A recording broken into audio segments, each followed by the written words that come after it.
सम्मानित मंच, महनीय संत वृंद, उपस्थित पर्यावरण कार्यकर्ताओं एवं समाज बंधुओं, सम्मेलन का शीर्षक और विमर्श का केंद्र विषय पर्यावरण चेतना है। पर्यावरण चेतना का सीधा सा अर्थ अपने आसपास के वातावरण की सुधि होने और उसकी सुधि लेने से है। राजस्थान के रहवासियों के लिए यह कोई नई बात नहीं है।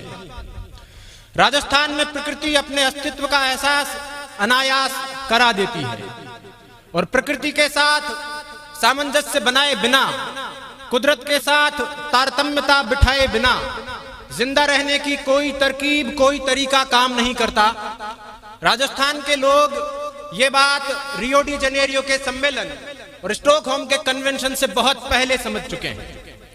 यही कारण है कि हमारे यहाँ परंपराओं में, संस्कृति में, परिवार में, जीवन के हर अंग में प्रकृति का महत्वपूर्ण स्थान है। अभी जब पेरिस का समझौता हुआ तो उसके डिसीजन टेक्स्ट में एक निर्णय शामिल किया गया कि पर्यावरण संरक्षण की स्थानीय तकनीकों, समुदायों और परंपराओं को प्रोत्साहन दिया जाएगा। ऐसे में हमें अपनी परंपराओं पर बात करने की जरूरत है। हमारे पास पर्यावरण संरक्षण के क्षेत्र में बड़ी समृद्ध परंपराएं हैं। राजस्थान के लोग देवी देवताओं के मंदिरों से जुड़ी हुई जमीनों को पवित्र वन का दर्जा देकर, ओरण और देवबणी का दर्जा देकर संरक्षित करते आए हैं। हमारे यहाँ 1.25 बीघा से लेकर 1.25 लाख बीघा तक के क्षेत्रफल वाले ओरण मौजूद हैं, जिनमें पेड़ों की पत्ती तक नहीं तोड़ी जाती। कहीं कहीं तो सूखी टहनी उठाने पर भी दोष लगता है। हर एक गांव में गायों के चरने के लिए गोचर की भूमि की परंपरा है। तालाबों के कैचमेंट एरिया के रूप में आगोर की जमीन छोड़े जाने की परंपरा है। कुछ समय पहले तक गांव में रास्तों पर राहगीरों के विश्राम के लिए एक पेड़ छोड़ा जाता था, खेजड़ी का पेड़, जिसे आशारूढ़ियो कहा जाता था। आशारूढ़ियो यानी आशा पूरी करने वाला वृक्ष। राहगीर इससे कामना करते थे कि आशारूढ़िया आस दी, गया भैंसा ने घास दी, घी की घिलोड़ी दी, तेल की तिलोड़ी दी, ऐसे आशीर्वाद इस पेड़ से मांगे जाते थे।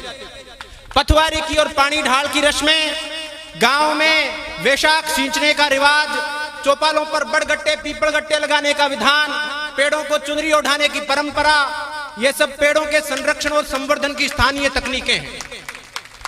राजस्थान में सामान्यतः सभी जातियां किसी एक विशिष्ट प्रजाति में अपने इष्ट की, अपने आराध्य की उपस्थिति खोजती है और उसे संरक्षित करने का प्रयास करती है। जैसे जसनाथियों में जाल के वृक्ष की धार्मिक महत्ता है, गुजर नीम के पेड़ को पूजनीय मानते हैं, मीणाओं के हर गोत्र का अपना एक कुल वृक्ष होता है जिसे धराड़ी कहा जाता है। चारणों ने चील और चूहे को अपनी आराध्या देवी का प्रतीक माना है।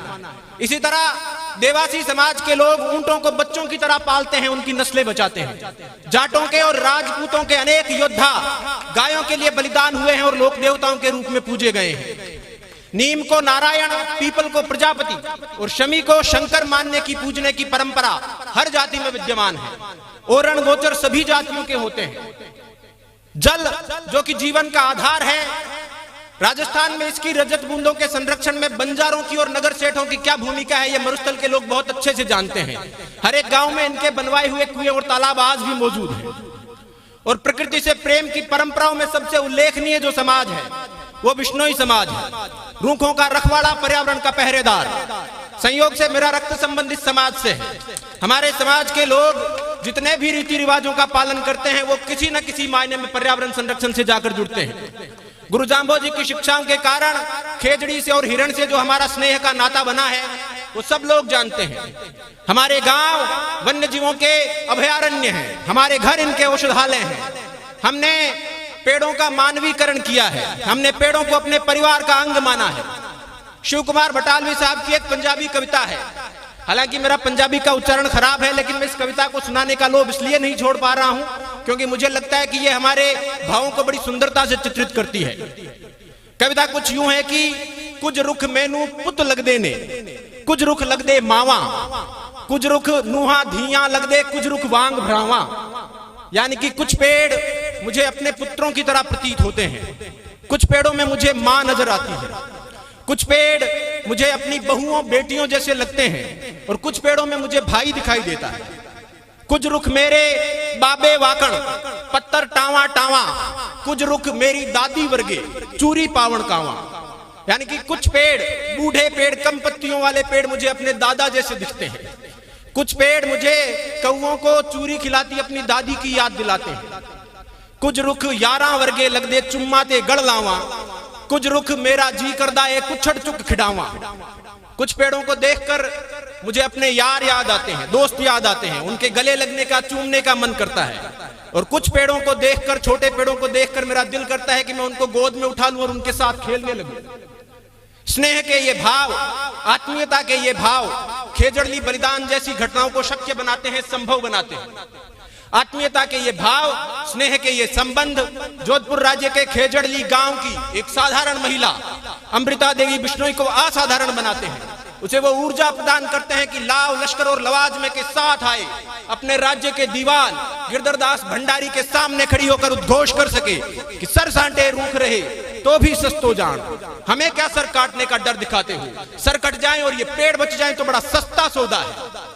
मिति भाद्रपद शुक्ल दशमी संवत 1787 विक्रमी, वार मंगलवार, ग्रेगोरियन कैलेंडर के हिसाब से तारीख 22 महीना अगस्त और साल 1730।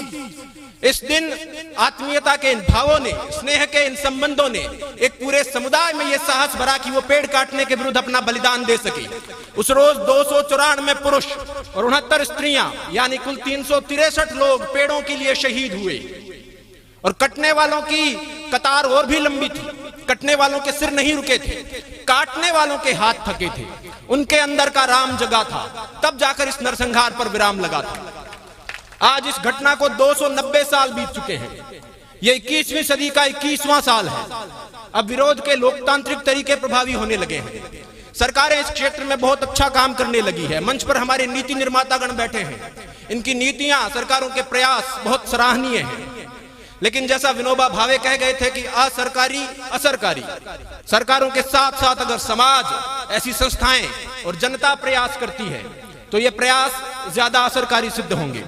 अंत में इतनी समृद्ध परंपराओं के धनी होने के कारण मैं समझता हूं कि हम ये कहने का अधिकार रखते हैं कि आप राजस्थान से खुददारी सीखें न सीखें, आपकी मर्जी है। आप राजस्थान से जिंदा दिली सीखें न सीखें, आपकी मर्जी है। लेकिन क्लाइमेट चेंज के इस दौर में जिंदा रहने के तरीके, कुदरत के साथ तारतम्यता बिठाने की तरकीबें आपको राजस्थान से सीखनी पड़ेंगी। इन्हीं शब्दों के साथ मैं अपनी वाणी को विराम देता हूं। बहुत बहुत धन्यवाद।